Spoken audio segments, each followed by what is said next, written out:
Welcome back to Intentions of a Mastermind Book Club. My name is Alyssa Luce, and we're reading Psycho-Cybernetics.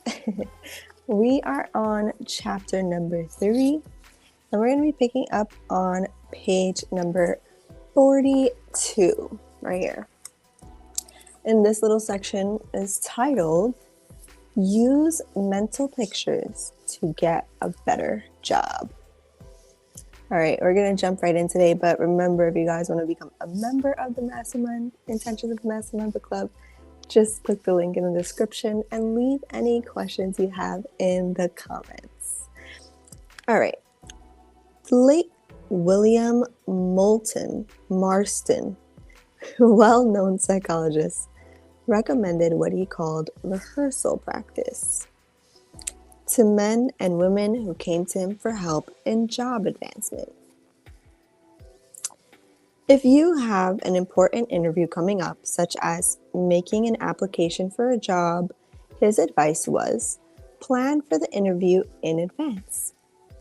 Go over in your mind all the various questions that you are likely to be asked. Think about the answers you are going to give. Then rehearse the interview in your mind. Even if none of the questions you have rehearsed come up, the rehearsal practice will still work wonders. It gives you confidence. And even though real life has not set lines to be recited like a stage play, rehearsal practice will help you to ad lib and react spontaneously to whatever situation you find yourself in, because you have practiced reacting spontaneously. Don't be a ham actor, Dr. Marston would say, explaining that we are always acting out some role in life. Why not select the right role? The role of a successful person. And rehearse it. Writing in Your Life magazine, Dr. Marston said, frequently, the next step in your career cannot be taken without first gaining some experience in the work you will be called upon to perform. Bluff may open the door to a job you know nothing about, but in 9 cases out of 10, it won't keep you from being fired when your inexperience becomes evident. There's only one way I know to project your practical knowledge beyond your present occupation, and that is rehearsal planning. A concert pianist practices in his head. Arthur Schnabel, the world-famous concert pianist, took lessons for only 7 years. He hated practice and seldom does practice for any length of time at the actual piano keyboard. When questioned about his small amount of practice as compared with other concert pianists, he said, I practice in my head. Hi. C.G. Kopp of Holland, a recognized authority on teaching piano, recommends that all pianists practice in their heads. A new composition, he said, should be first gone over in the mind. It should be memorized and played in the mind before ever touching fingers to a keyboard. I only speak English, so I'm very sorry I do not understand your comment. Imagination practice can lower your golf score. Time magazine reported that when Ben Hogan is playing in a tournament, he mentally rehearses each shot. Just before making it, he makes the shot perfectly in his imagination, feels the club head striking the ball just as it should, feels himself performing the perfect follow-through, and then steps up to the ball and depends upon what he calls muscle memory to carry out the shot just as he imagined it. Alex Morrison, perhaps the most well-known golf teacher in the world, has actually worked out a system of mental practice. It enables you to improve your golf score by sitting in an easy chair and practicing mentally what he calls the 7 Morrison keys. The mental side of golf represents the 90% of the game, he says. the physical side 8%, and the mechanical side 2%. In his book, Better Golf Without Practice, Simon and Schuster, New York, he was just quoting where it came from. Morrison tells us how he taught Lou Lear to break 90 for the first time with no actual practice whatsoever. Morrison had Lear sit in an easy chair in his living room and relax while he demonstrated for him the correct swing and gave a brief lecture on the Morrison keys. Lear was instructed to engage in no actual practice on the links, but instead spend 5 minutes each day relaxing in his easy chair, visualizing himself attending to the keys correctly. Morrison goes on to tell how several days later, with no physical preparation whatever, Lear joined his regular foursome and amazed them by shooting 9 holes at even par 36. The core of the Morrison system is you must have a clear mental picture of the correct thing before you can do it successfully. I'm gonna read that again. You must have a clear mental picture of the correct thing before you can do it successfully. Morrison, by this method, enabled Paul Whiteman and many other celebrities to chop as much as 10 to 12 strokes off their scores. Johnny Bula, the well-known professional golfer, wrote an article several years ago in which he said that having a clear mental image of just where you wanted the ball to go and what you wanted it to do was more important than form in golf. Most of the pros, said Bula, have one or more serious flaws in their form, yet they manage to shoot good golf. It was Bula's theory that if you would picture the end result, see the ball going where you want it to go, and have the confidence to know that it was going to do what you wanted, your subconscious would take over and direct your muscles correctly. If your grip was wrong and your stance not the best form, your subconscious would still take care of that by directing your muscles to do whatever was necessary to compensate for the error in form. The real secret of mental picturing. Successful men and women since the beginning of time used mental pictures and rehearsal practice to achieve success. Napoleon, for example, practiced soldiering in his imagination for many years before he ever went on an actual battlefield. Webb and Morgan, in their book, Making the Most of Your Life, tell us that the notes Napoleon made from his readings during these years of study field when printed 400 pages. He imagined himself as a commander and drew maps of the islands of Croatia, showing where he would place various defenses, making all his calculations with mathematical precision. Conrad Hilton imagined himself operating a hotel long before he ever bought one. When a boy, he used to play that he was a hotel operator. Henry J. Kaiser had said that each of his business accomplishments was really in his imagination before it appeared in actuality. It was no wonder that the art of mental picturing has in the past sometimes been associated with magic. However, the new science of cybernetics gives us an insight into why mental picturing produces such amazing results, and shows that these results are not due to magic, but the natural function of our minds and brains. Cybernetics regards the human brain, nervous system, and muscular system as a highly complex servo mechanism, an automatic goal-seeking machine which steers its way to a target or goal by use of feedback data and stored information automatically correcting course when necessary. As stated earlier, this new concept does not mean that you are a machine, but that your physical brain and the body functions as a machine which you operate. This automatic creative mechanism within you can operate in only one way.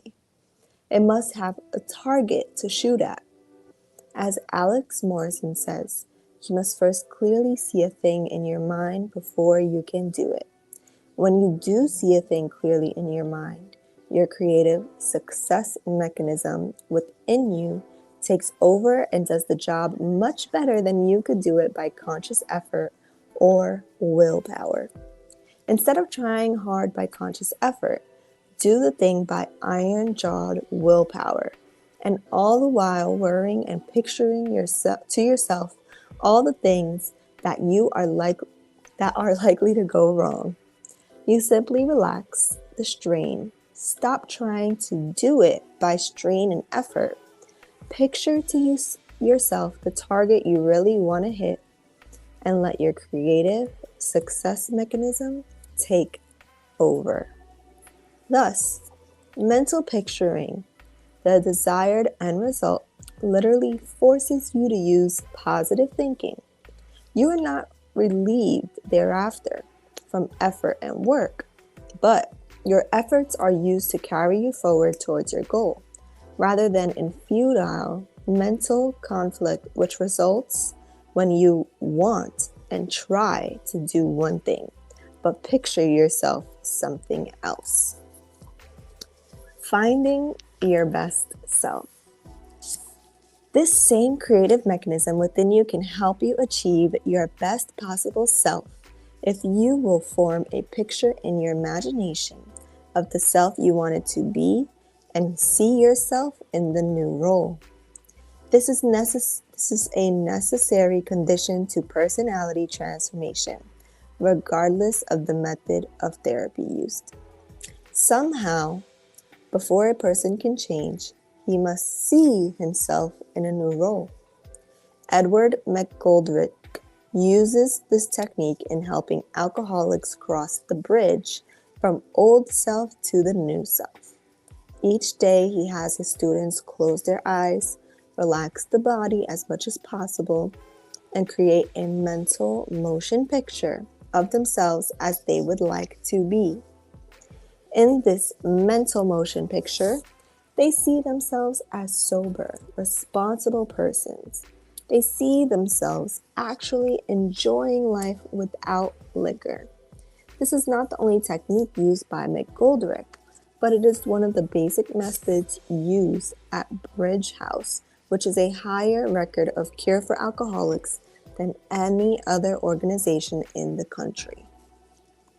I myself have witnessed veritable miracles in personality transformation when an individual changes his self-image.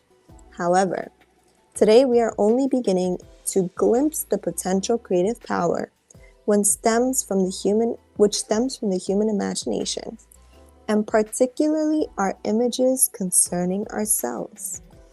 Consider the implications, for example, in the following news release, which appeared a couple of years ago under an Associated Press dateline. Just imagine you're sane. San Francisco. Some mental patients can improve their lot and perhaps shorten their stay in hospitals just by imagining they are normal. To psychologists with the Veterans Administration at Los Angeles reported, Dr. Henry M. Grayson and Dr. Leonard B. Ollinger told the American Psychological Association they tried the idea on 45 men hospitalized as neuropsychiatrics. The patients first were given the usual personality test. Then they were asked flatly to take the test a second time and answer the questions as they would if they were a typical, well-adjusted person on the outside. 3/4 of them turned in improved test performances, and some of the changes for the better were dramatic, the psychologist reported. In order for these patients to answer the questions as a typical well-adjusted person would answer, they had to imagine how a typical well-adjusted person would act. They had to imagine themselves in a role of a well-adjusted person. And this in itself was enough to cause them to begin acting like and feeling like a well-adjusted person. We can begin to see why the late Dr. Albert Edgar Wigman called your mental picture of yourself the strongest force within you. Know the truth about yourself.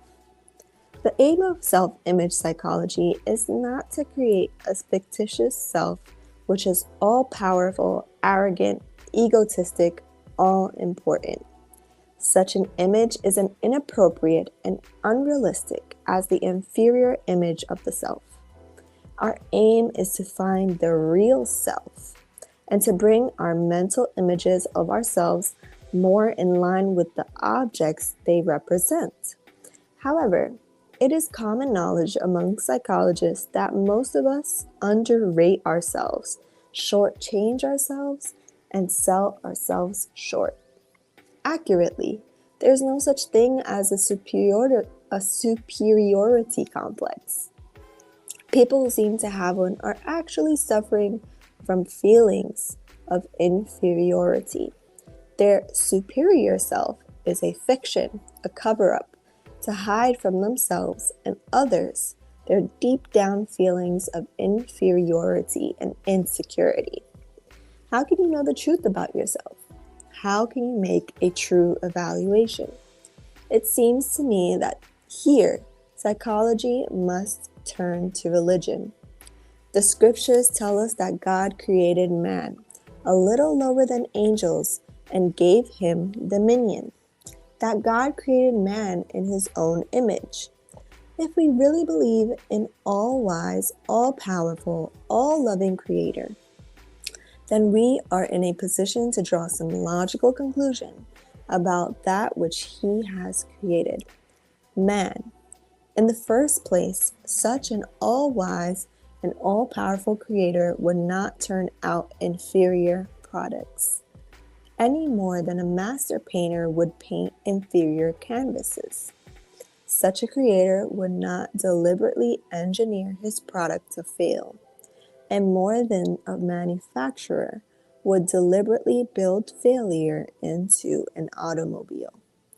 The fundamentalists tell us that man's chief purpose and reason for living is to glorify God, and the humanists tell us that man's primary purpose is to express himself fully. However, if we take the premise that God is a loving creator and has the same interest in his creation that an earthly father has in his children, then it seems to me that the fundamentalists and the humanists are saying the same thing. What brings more glory, pride, and satisfaction to a father than seeing his offsprings do well, succeed, and express to their fullest abilities and talents? Have you ever sat by the father of a football star during a game? Jesus expressed the same thought when he told us not to hide our light under a bushel, but to let our light shine, so that your Father may be glorified. I cannot believe that it brings any glory to God when his children go around with hangdog expressions, being miserable, afraid to lift up their heads and be somebody.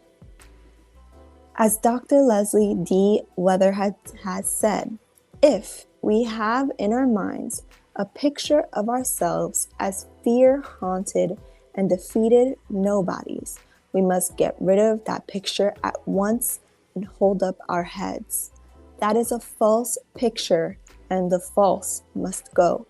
God sees us as men and women in whom and through whom He can do a great work.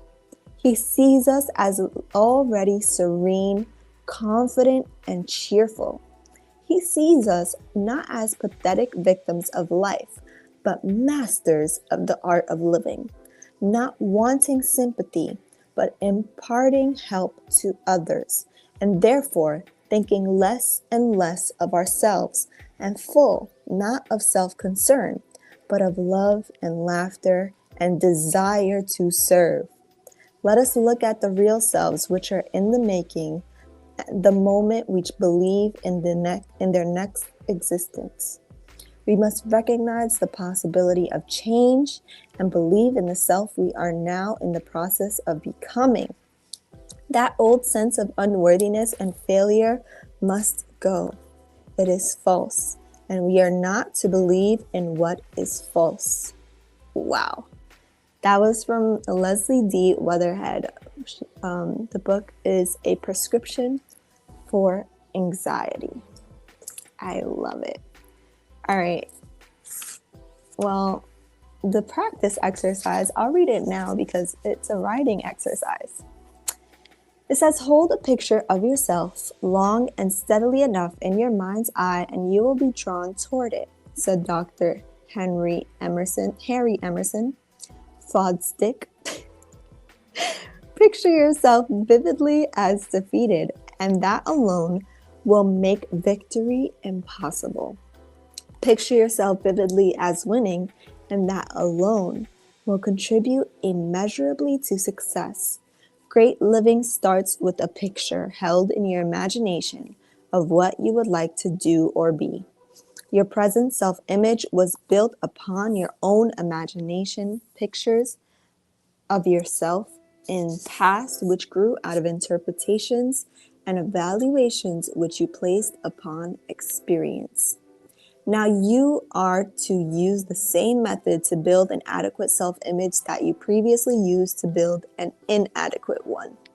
Set aside a period of 30 minutes each day where you can be alone and undisturbed. Relax and make yourself as comfortable as possible. Now close your eyes and exercise your imagination. Many people find that they get better results if they imagine themselves sitting before a large motion picture screen and imagine that they are seeing a motion picture of themselves. The important thing is to make these pictures as vivid and detailed as possible. You want your mental pictures to approximate actual experience as much as possible.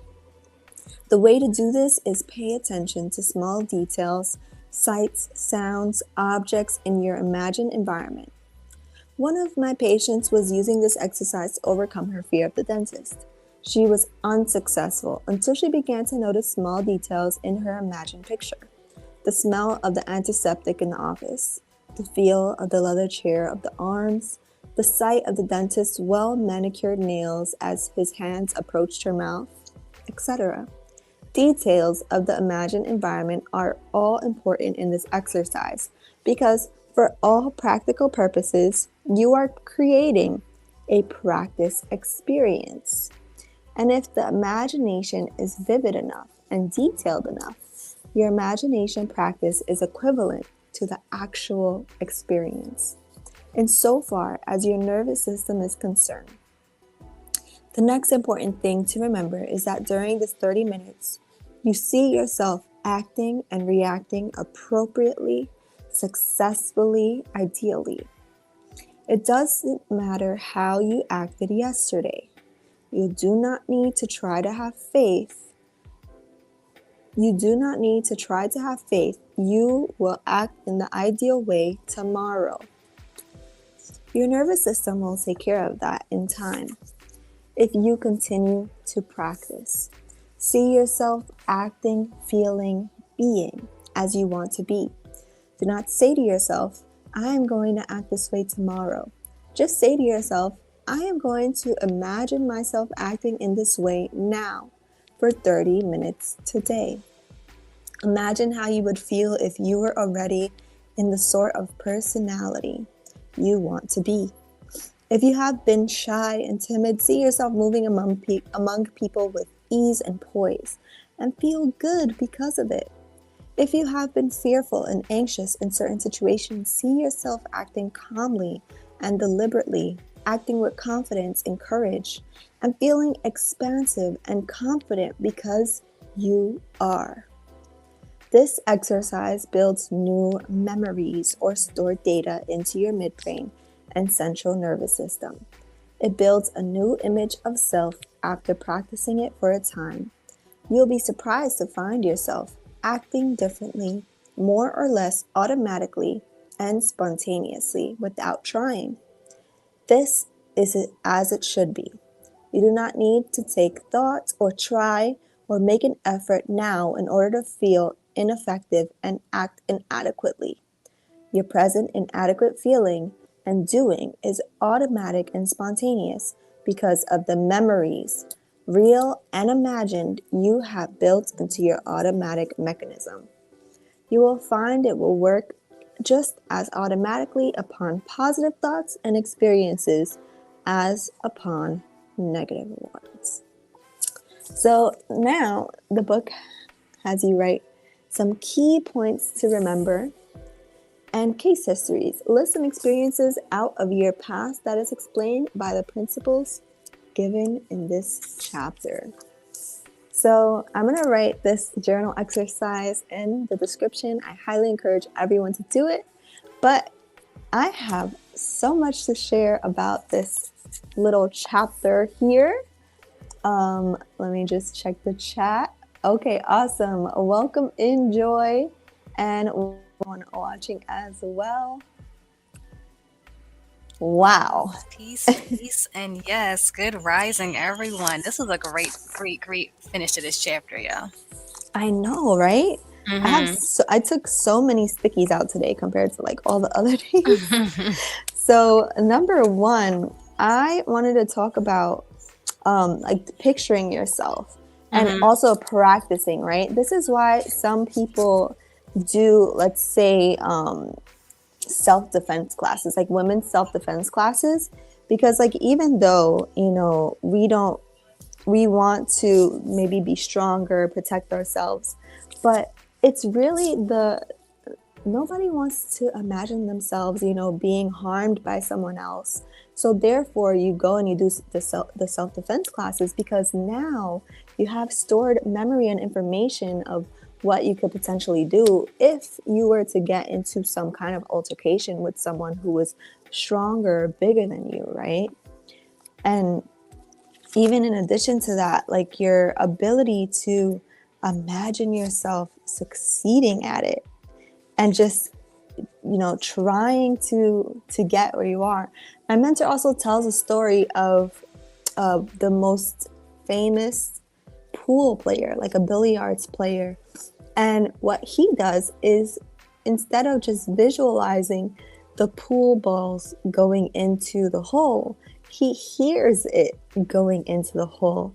And he's able to do like crazy trick shots and recreate them. And it's because of that power of visualization and all the little details, right? Even such as hearing his shot go in no matter what. So I think that was amazing. And of course, the part about we don't need to try hard to do anything, right? This is a deep understanding. When the thinking is right, the facts don't count. It doesn't matter what you see on the outside, how much work you do. There's a rule that exists. It's called the 80-20 rule. A lot of people think they have to work so hard in order for their dreams to come true. All you need to do is maybe one thing, and that counts for that little one thing counts for majority of the success that you have. And this is the little one thing, right? Your right thinking and seeing yourself in attainment of what you want and seeing yourself as successful and believing that's who you are. And then, of course, I put a lot of notes about how God sees you, right? Like God is a father that wants to see his offspring be successful. And a lot of times we see people dim their light. And people think this is how, they're meant to be, not realizing that your light is the way you glorify God. Shining your light, being yourself, serving other people. You have to recognize the ability of and possibility of change within yourself. Because once you actually put conscious effort into becoming a new person, that's when you see change in your life. And just your thinking alone is magnificent and powerful. Would you like to add anything, Joy?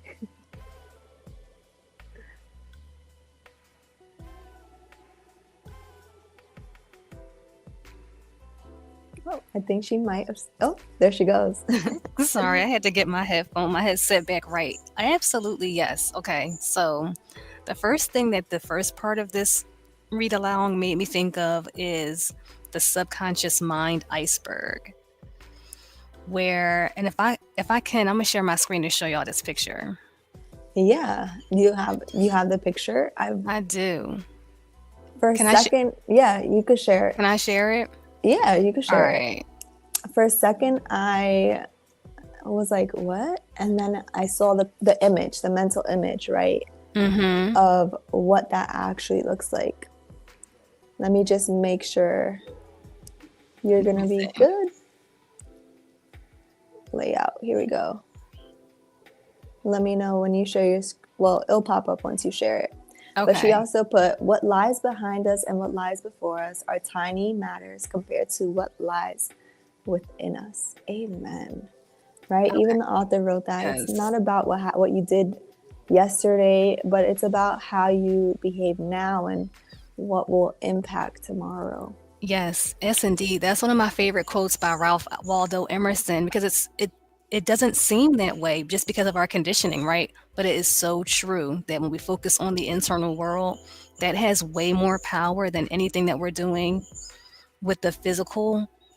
And also, when we focus on that in the moment, it doesn't matter what happened yesterday or what's going to happen tomorrow. We can just focus on that in the present, right?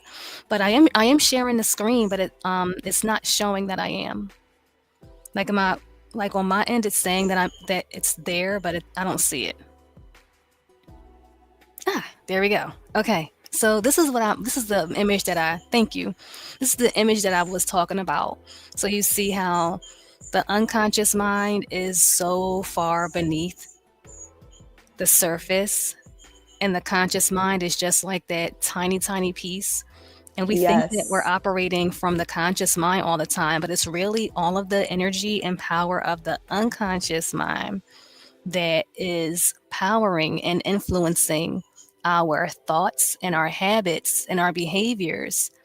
And those habits and beliefs, and those are the things that are powering our actions and our decision making. We don't decide things just because we think that's the right thing to do, but there has been a buildup of information stored in the unconscious that is influencing those decisions. Because I'm sure that if we all desire better for ourselves, but we don't always make the best decisions. It's not always because we don't desire to make the best decisions. It really has more to do with the subconscious and unconscious belief system.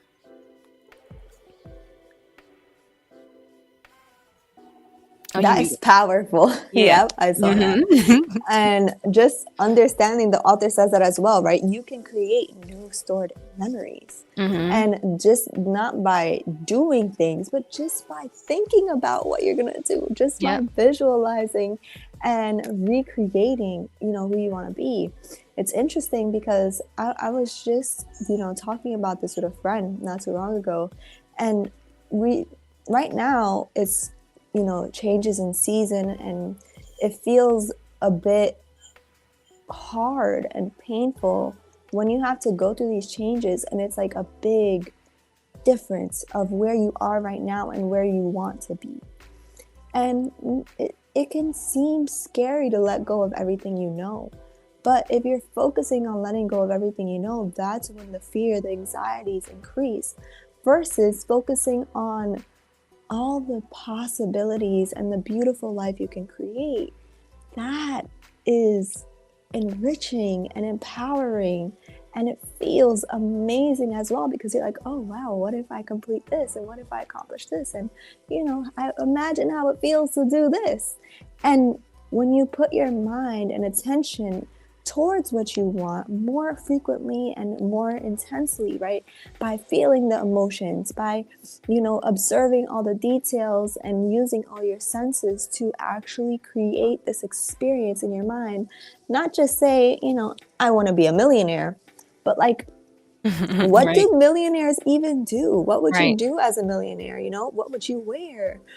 How would you style your hair, and what makeup Mm-hmm. and what perfume and what food would you eat? You're not going to eat at Mm-hmm. McDonald's, Right. like, Right. you have to go in detail of what that lifestyle is really like.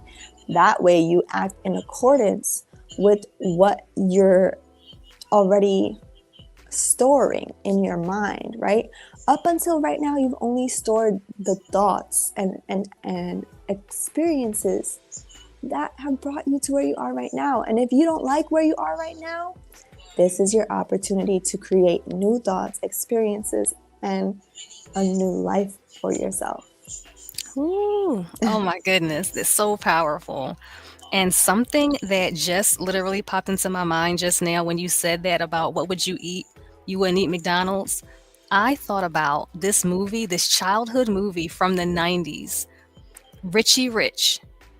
And in Richie Rich, Macaulay Culkin was a star. This was, I think, after he did Home Alone.